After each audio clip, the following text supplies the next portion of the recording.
Hello दोस्तों, नमस्कार। एक बार फिर से आपका स्वागत है आपके अपने YouTube channel charioteer nursing classes के अंदर। अपन है ना फिजियो पढ़ रहे थे जिसके अंदर एंडोक्राइन सिस्टम पढ़ रहे हैं और अपन उसमें पिट्यूटरी ग्लैंड वो कंप्लीट कर लिए। अपन कौन सी ग्लैंड? पिट्यूटरी ग्लैंड, जिसमें अपन ने पढ़ा था एंटीरियर पिट्यूटरी, पोस्टीरियर पिट्यूटरी। ठीक है, वो कौन कौन से हार्मोन रिलीज कर रही है और कौन कौन सा उनका किस काम करने का तरीका क्या, कैसे काम करती है। ठीक है, आज अपन बात करेंगे अपने थायराइड ग्लैंड के बारे में। थायराइड ग्लैंड, ठीक है। जो थायराइड ग्लैंड होती है ये लार्जेस्ट एंडोक्राइन ग्लैंड है।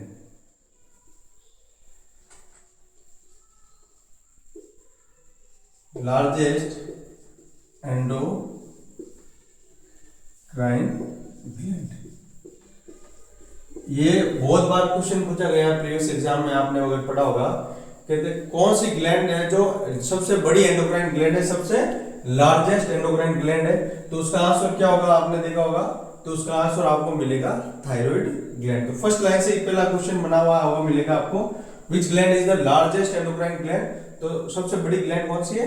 Thyroid gland.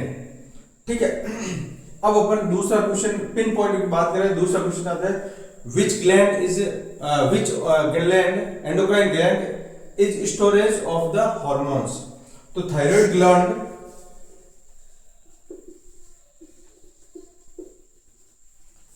Store hormone. ठीक है, थायराइड ग्लैंड एक सिंगल ऐसी मात्र ग्लैंड है जो क्या करती है? हार्मोन का स्टोरेज करती है। एक सिंगल एंडोक्राइन ग्लैंड है। बाकी जितने भी एंडोक्राइन ग्लैंड है उनमें कोई सी भी ग्लैंड है वो हार्मोन का स्टोरेज नहीं करती है, वो सिंथेसिस करती है और रिलीज कर देती है। बट थायराइड ग्लैंड एक सिंगल ऐसी ग्लैंड है जो हार्मोन का क्या करेगी? स्टोरेज करेगी। एकमात्र ऐसी ग्लैंड है हार्मोन का स्टोरेज करेगी। ठीक है, तो ये था अपने फर्स्ट दो लाइनें जो कई बार क्वेश्चन पूछे गए। अब अपन इसकी जनरल एनाटॉमी की बात करें तो जनरल एनाटॉमी में अपन इसका साइज देखें। सॉरी, पहले अपन लोकेशन की बात करते हैं। लोकेशन, थायराइड ग्लैंड लोकेटेड कहां होती है? Thyroid gland located in front of neck. ये जो अपना नेक है इसके फ्रंट के अंदर प्रेजेंट होती है थायराइड ग्लैंड। ठीक है, thyroid gland located in the front of the neck just inferior, inferior का मतलब नीचे, इंफीरियर टू लैरिंक्स। ठीक है, अपन रेस्पिरेटरी सिस्टम पढ़ेंगे, उसमें अपन पढ़ेंगे लैरिंक्स। लैरिंक्स को आप वॉइस बॉक्स से भी नाम जान सकते हो। किस नाम से? Voice box. ये भी बहुत बार क्वेश्चन आया कि नए लैरिंक्स किस दूसरे नाम से जाना जाता है, तो वो होता है अपना voice box. This is part of the respiratory system. तो ये लेरिंग्स वाला पार्ट है। लेरिंग्स के पार्ट के जस्ट इंफीरियर में लोग नीचे की तरफ लोकेटेड होता है और इसके नेक के फ्रंट के अंदर। ठीक है, और अपन बात करें वर्टिब्रल कॉलम, तो at the level of C5 to T1। ठीक है, इसकी लोकेशन थायराइड ग्लैंड का होता है फ्रंट ऑफ नेक के अंदर जस्ट इंफीरियर, इंफीरियर मतलब नीचे, थायराइड ग्लैंड इसके लेरिंग्स के नीचे। और वर्टिब्रल लेवल की बात करें तो वर्टिब्रल लेवल में ये कहां से पीछे जो अपना होता है, ये कौन सा है? सर्वाइकल वर्टिब्रा होती है। उसके C5, जैसे ये C5 है तो यहां से ये शुरू हो जाएगी और कहां तक? जैसे ये T1 है तो यहां तक ये चलेगी। ठीक है, तो लोग स्टार्ट कहां से हो रही है? C5 से, और खत्म कहां पे जाके हो रही है? T1 पे। तो वर्टिब्रल लेवल पे लोग इसका लोकेशन देखेंगे तो C5 टू T1 पे ये लोकेटेड होगी। तो ये तो था इसका लोकेशन का बात। ठीक है, अब अपन बात करते हैं इसको कौन कौन सी आर्टरी ब्लड सप्लाई करती है। ठीक है, ब्लड सप्लाई की बात करें, कई बार आते नहीं क्वेश्चन, वैसे कई बार पूछ लेते हैं। ब्लड सप्लाई,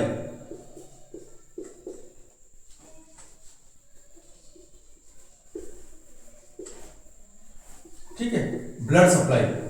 तो ब्लड सप्लाई कौन करता है थायराइड ग्लैंड को? तो दो आर्टरी होती है, एक होता है सुपीरियर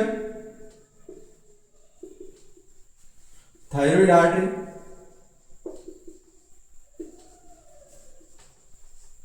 और एक होता है अपना इंफीरियर थायराइड आर्टरी। कौन सा? Inferior thyroid artery. कौन सा होता? सुपीरियर थायराइड आर्टरी और इंफीरियर थायराइड आर्टरी। जो सुपीरियर थायराइड आर्टरी होती है, ठीक है, और इंफीरियर थायराइड आर्टरी होती है, ये दोनों होता है वो अपने थायराइड ग्लैंड को ब्लड सप्लाई करती है। दो आर्टरी होती है जो ब्लड सप्लाई के लिए रेस्पॉन्सिबल होती है। ठीक है, नेक्स्ट अपन बात करें वेनस ड्रेनेज की। वेनस ड्रेनेज, जो आर्टरी है जो ऑक्सीजनेटेड ब्लड लेके आएगी, और जो वापस से वो डीऑक्सीजनेटेड ब्लड लेके जाएगी, वो कौन लेके जाएगा? ब्लड वेसल्स में वेन लेके जाएगी। तो उसके अंदर अपन बात करें, तीन आर्टरी होती है, एक superior thyroid when, middle thyroid when और इंफीरियर थायराइड वेन। तो ये तीन वेन होती है, superior thyroid when, middle thyroid when और इंफीरियर थायराइड वेन होती है, जो अपने ब्लड को ड्रेन करके वापस से वो हार्ट की तरफ लेके जाएगी। और जो हार्मोन होंगे इन्हीं के अंदर ड्रेन हो जाएंगे और इनके थ्रू वापस कहां पे आ जाएंगे? हार्ट के अंदर आ जाएंगे, और हार्ट के थ्रू वापस पूरा सर्कुलेशन में चले जाएंगे। क्लियर? तो ये बात हुई अपने ब्लड सप्लाई की। अब अपन बात करते हैं जनरल एनाटॉमी की, कि इसका शेप कैसा होता है।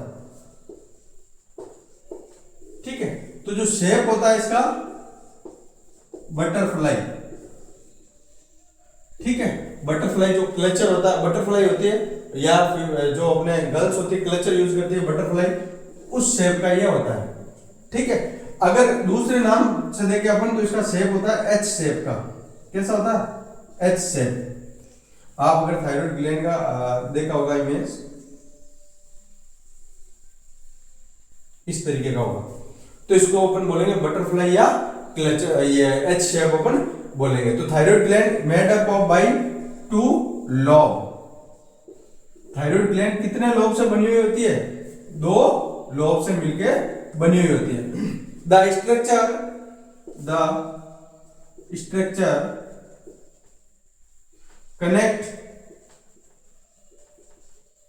these lobe, that is known as isthmus। ठीक है, ये राइट लोब हो गया और ये लेफ्ट लोब हो गया। तो वो स्ट्रक्चर जो इन दोनों लोब को आपस में कनेक्ट करेगी, उस स्ट्रक्चर को अपन क्या बोलेंगे? इस्थमस बोलेंगे। इस्थमस अपन उसके लिए वर्ड यूज करते हैं जो कोई भी दो पार्ट के लिए जोड़ने का काम करती है आपस में। जैसे आपने अगर फेलोपियन ट्यूब पढ़ी होगी तो वहां पे भी इस्थमस का यूज करते हैं। ठीक है, तो जो दोनों लोब को आपस में जोड़ने का काम करती है उस पार्ट को अपन क्या बोलेंगे? इस्थमस बोलेंगे। तो ये था इसका शेप के बारे में कि ये दिखने में कैसे दिखती है। अब अपन इसका वेट का बात करते हैं, इसका वजन कितना होता है। तो जो थायराइड ग्लैंड का वजन होता है वो 25 से 30 ग्राम होता है। कितना होता है?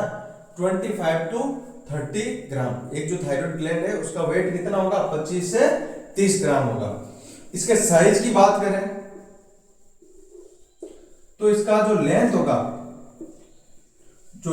वो कितना होगा? 5 सेंटीमीटर होगा।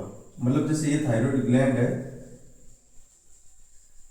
इसका जो लेंथ है ये कितना होगा? 5 सेंटीमीटर होगा। कितना होगा? 5 सेंटीमीटर होगा। जो विड्थ है, जो ये चौड़ाई है, इसको अपन क्या बोलेंगे? लेंथ। इसको अपन क्या बोलेंगे? विड्थ। विड्थ होगा अपना 2.5 सेंटीमीटर, 2.5 to 3 सेंटीमीटर। जो इसकी चौड़ाई है वो कितनी होगी? 2.5 से 3 सेंटीमीटर हो सकती है। अब इसकी बात करें थिकनेस की, कि जो थायराइड ग्लैंड की चौड़ाई और लंबाई की बात होगी, मोटाई कितनी होगी? जो मोटाई होगी वो अपना होगा 1.5 सेंटीमीटर। कितना? 1.5 सेंटीमीटर। तो इसका साइज था, वेट था, वेट 25 से 30 ग्राम होता है। साइज की बात करें, लेंथ इसकी 5 सेंटीमीटर होती है, विड्थ होती है 2.5 to 3 सेंटीमीटर होती है। और जो इसकी थिकनेस होती है वो अपना 1.5 सेंटीमीटर होती है। तो अपन ने बात की थायराइड के बारे में, उसके ब्लड सप्लाई के बारे में, ठीक है, उसकी जनरल एनाटॉमी, कहाँ पे लोकेटेड होती है, क्या साइज होती है, इसकी वेट कितना होता है, इनसे भी कई बार क्वेश्चन है वो पूछा जा सकता है। ठीक है, अब अपन नेक्स्ट बात करें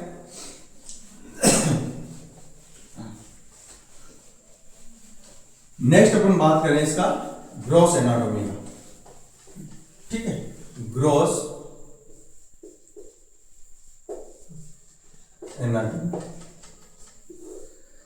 ठीक है, तो जो थायराइड ग्लैंड होती है, the thyroid gland form by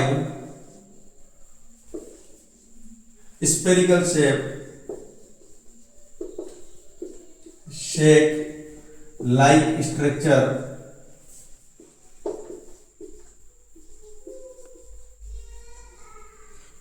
that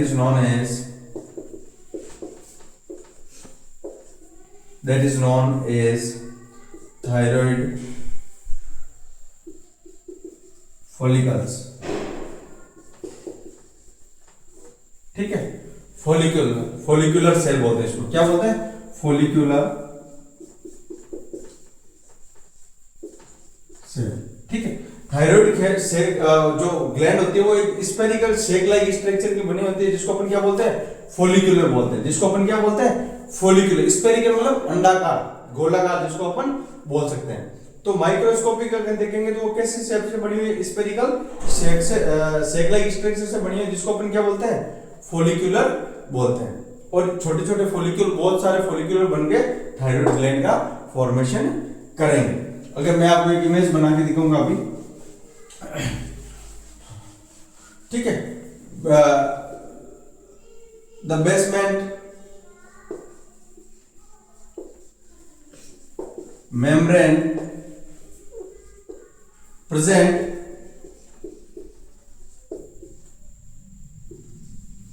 surround the follicular.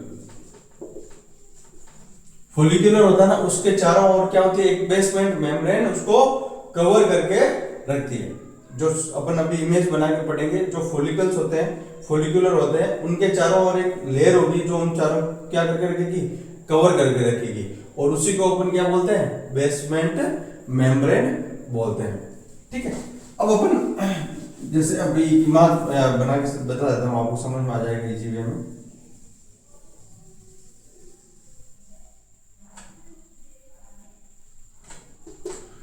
ठीक है,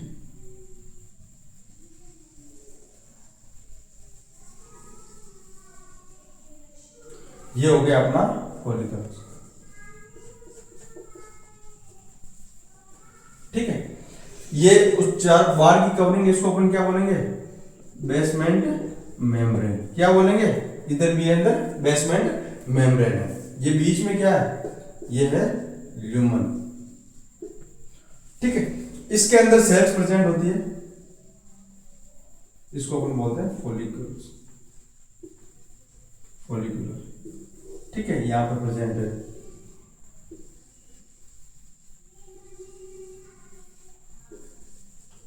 ठीक है, इसके बीच बीच में क्या होगी? फॉलिकुलर सेल्स प्रेजेंट होगी।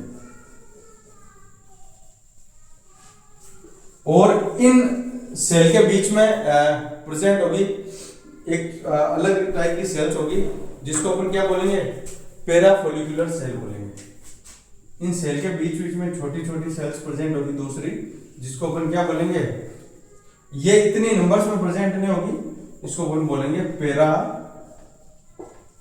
Follicular cell. क्या बोलेंगे? पैरा फॉलिकुलर सेल है, अपन इसको बोलेंगे। क्लियर? नेक्स्ट अपन बात करें कि ये जो इसका शेप बात करें अपन, फॉलिकल्स का जो फॉलिकुलर सेल्स है, ये सेल्स, इसका शेप कैसा होगा? फॉलिकुलर सेल का शेप कैसा होगा? तो इसमें अलग अलग डिफरेंट टाइप है, डिफरेंट शेप होगा। ठीक है, जो फॉलिकल्स होंगे उनका शेप कैसा होगा? जो फॉलिकल्स है उसका जो शेप होगा आपका, इसको लो स्क्वामस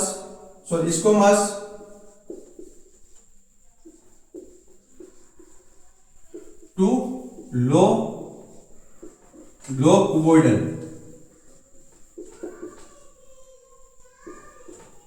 ठीक है, जैसे ये क्या हो गया, स्क्वैमस हो गया। अब ये क्या हो गया, लो कुबोइडल हो गया। क्या हो गया, लो कुबोइडल।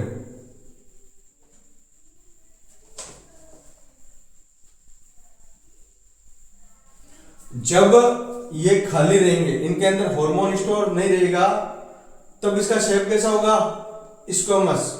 अब थोड़ा हार्मोन होगा तो कैसा होगा, low cuboidal. Under the influence of TSH, under the influence of TSH, the follicular cell start synthesis of thyroid hormone. That's in this condition the shape become कैसा, लो कुबोइडल टू लो कुबोइडल टू कोलुमनार।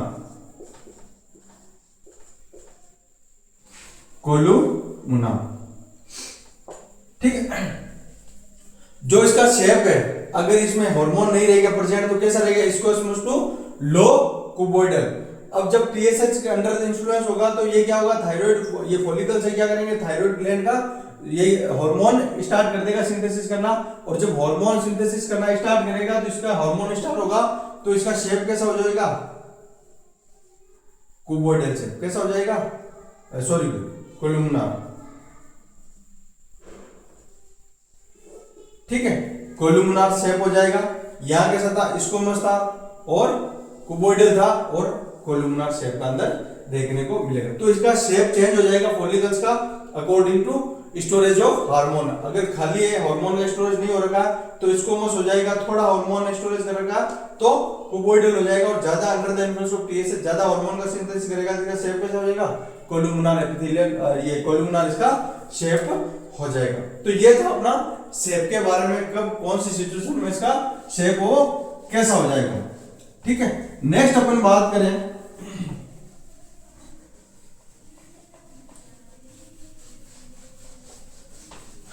अब बात करें कि synthesis of the thyroid hormone. ठीक है, thyroid hormone formation.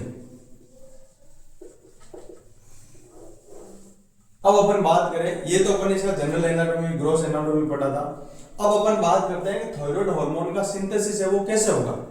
ठीक है, thyroid hormone का फॉर्मेशन कैसे होगा। तो थायराइड हार्मोन कैसे बनेगा, तो इसकी अलग अलग स्टेप है। ठीक है, अब अपन बात करें कि फर्स्ट स्टेप क्या है, थायराइड हार्मोन सिंथेसिस। इसका फर्स्ट स्टेप है सिंथेसिस ऑफ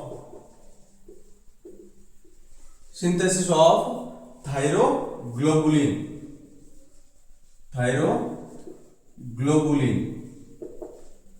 ठीक है, जो फॉलिकल्स होते हैं अपन ने जो देखा, वो फॉलिकल सेल क्या करेगी, एक ग्लाइकोप्रोटीन का सिंथेसिस करेगी। उस ग्लाइकोप्रोटीन को अपन क्या बोलेंगे, थायरोग्लोबुलिन बोलेंगे। ठीक है, जो अपने रफ ये एंडोप्लाज्मिक रेटिकुलम में सेल्स, उसका जो साइटोप्लाज्म अंदर प्रेजेंट होता है एंडोप्लाज्मिक रेटिकुलम, वो क्या करेगा, थायरोग्लोबुलिन का सिंथेसिस करेगा। नेक्स्ट क्या होगा, ट्रैपिंग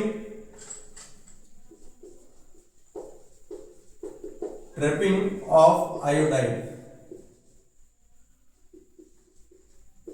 ठीक है, जो अपन खाना खा रहे हैं, जो सोल्ट अपन यूज कर रहे हैं, वो आयोडीन युक्त नमक अपन बोलते हैं कि आयोडीन है इसमें, ताकि उसको हाइपोथायराइडिज्म नहीं हो।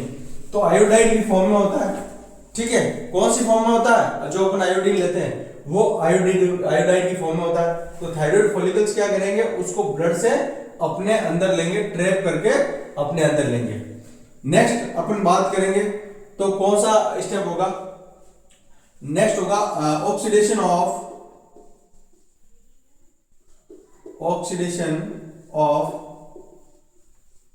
Iodide. Oxidation of iodide, iodide का क्या होगा, ऑक्सीडेशन होगा। क्योंकि जब तक आयोडाइड आयोडीन के अंदर कन्वर्ट नहीं होगा, किसमें, आयोडीन के अंदर, तब तक हार्मोन का बनने की प्रक्रिया वो सिंथेसिस होने के स्टार्ट नहीं होगा। हार्मोन का सिंथेसिस T3 T4 बनना है हार्मोन, तो उसके लिए क्या होगा, आयोडाइड का आयोडीन के अंदर कन्वर्ट होना एसेंशियल है, और उसी प्रोसेस को अपन क्या बोलते हैं, ऑक्सीडेशन ऑफ आयोडाइड। ठीक है, नेक्स्ट स्टेप होगी कपलिंग, कपलिंग ऑफ आयोडीन। क्या होगी, coupling of iodine. Iodine coupling करेगा टायरोसिन हार्मोन टायरोसिन प्रोटीन के साथ में, तो क्या होगा, उसका T3 और T4 का फॉर्मेशन होगा। तो ये अपन एक एक करके स्टेप पढ़ते हैं, एक इमेज बना के, ताकि आपको अच्छे से समझ में आए। ठीक है,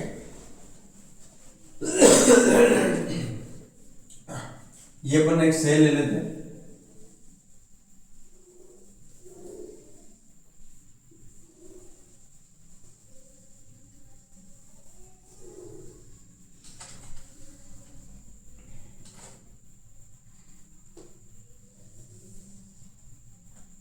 ठीक है, यहां पे ये है आपका ब्लड। ठीक है, यहां पे ये क्या है, ब्लड है, और ये आपका फोलिकुलर सेल। तो ब्लड के अंदर क्या प्रेजेंट है, आयोडाइड।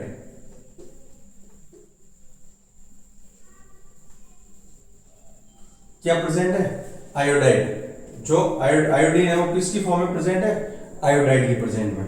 ठीक है, अब ये आयोडाइड क्या होगा, ब्लड से निकल के इंटरस्टिशियल में जाएगा, और ये कहां चला जाएगा, फोलिकुलर सेल में चला जाएगा। ये आयोडाइड कहां गया, फोलिकुलर सेल के अंदर। अब ये कौन सी फॉर्म में, आयोडाइड की फॉर्म में। अब यहां पे क्या प्रेजेंट है, यहां पे प्रेजेंट है ER।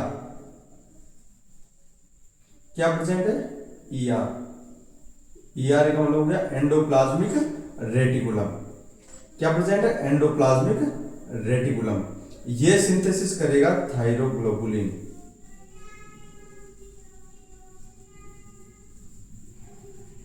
क्या रिलीज करेगा, ये क्या है, ग्लाइकोप्रोटीन है। थायरोग्लोबुलिन क्या है, ग्लाइकोप्रोटीन है।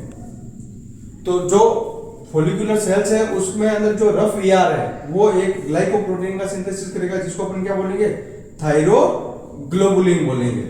और इधर क्या है, आयोडाइड ट्रैप होकर आ गया अपना फोलिकुलर सेल्स के अंदर। क्लियर। अब यहां पे एक चीज और प्रेजेंट होती है सेल के अंदर, जिसको अपन बोलते हैं गोल्जी अपार्टस। क्या बोलते हैं, गोल्जी अपार्टस। और ये जाएगा फोलिकुलर थायरोग्लोबुलिन कहां जाएगा, गोल्जी अपार्टस के साथ में जाएगा। और गोल्जी अपार्टस इसको क्या करेगी, मॉडिफाई करेगी, पैकेजिंग करेगी, और इस थायरोग्लोबुलिन को कहां पे ट्रांसफ्यूजन कर देगी, सीधा यहां ह्यूमन में, थायरोग्लोबुलिन। थायरोग्लोबुलिन अब ये मॉडिफाइड करके कहां ट्रांसफर कर दिया, सीधा ह्यूमन के अंदर ट्रांसफ्यूजन कर दिया। अब यहां पे दूसरी साइड में क्या चलेगा, ये जो आयोडाइड है, क्या ये आयोडाइड,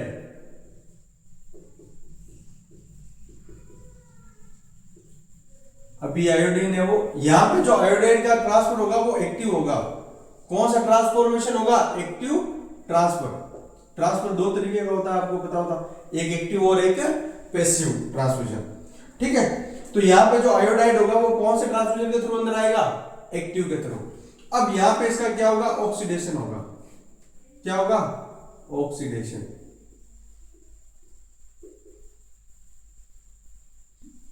आयोडाइड का क्या होगा, ऑक्सीडेशन होगा, और ऑक्सीडेशन होगा तो ये किसमें कन्वर्ट हो जाएगा, ये कन्वर्ट हो जाएगा आपके आयोडीन के अंदर।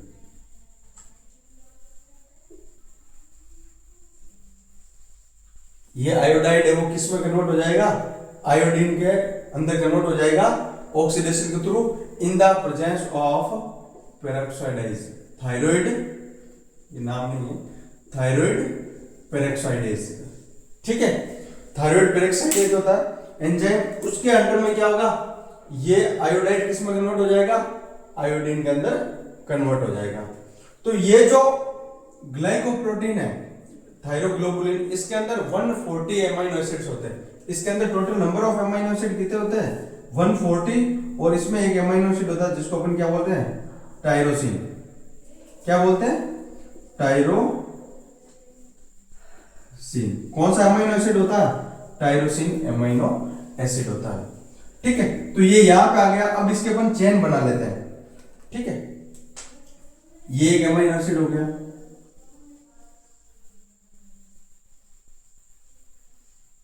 ये दूसरा अमीनो एसिड, ये तीसरा,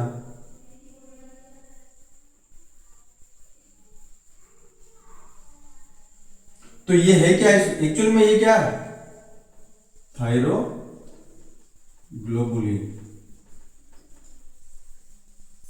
थायरोग्लोबुलिन इसको अपन बोलेंगे। ठीक है, अपन ने इसका क्या एक चेन बना लिया है। अब इधर से क्या होगा, जो आयोडीन है वो इसके अंदर आ जाएगा। ठीक है, और इसके साथ में क्या होगा, बाइंड हो जाएगा। किसके साथ में बाइंड हो जाएगा, ये आयोडीन यहां पे है, अब ये आयोडाइड की फॉर्म में नहीं, अब ये किसकी फॉर्म में है, आयोडीन की फॉर्म में, और अब ये यहां पे आ गया। तो यहां पे क्या होगा, फर्स्ट स्टेज होगी वो क्या होगा, iodine bind with tyrosine amino acid. जब ये इसके साथ में बाइंड होगा under the presence of thyroid peroxidase. ठीक है, थायराइड पेरोक्साइडेज के अंदर में क्या होगा, ये आयोडीन इसके साथ में आके जुड़ गया। ठीक है, ये क्या है, टायरोसिन अमीनो एसिड। ठीक है, अब एक टायरोसिन अमीनो एसिड के साथ में एक आयोडीन क्या होगा, बाइंड हो जाएगा। अब अपन बात करते हैं, ये इसके साथ में भी क्या होगा, आयोडीन आके जुड़ गया।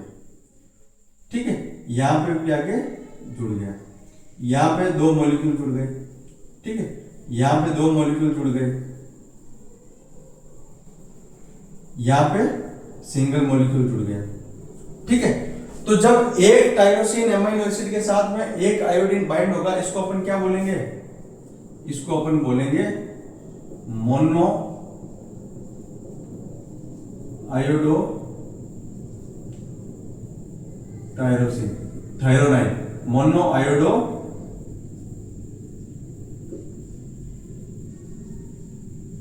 थायरोनाइन। ठीक है, एक मॉलिक्यूल आयोडीन का जुड़ेगा, उसको अपन क्या बोलेंगे, मोनो आयोडो थायरोनिन।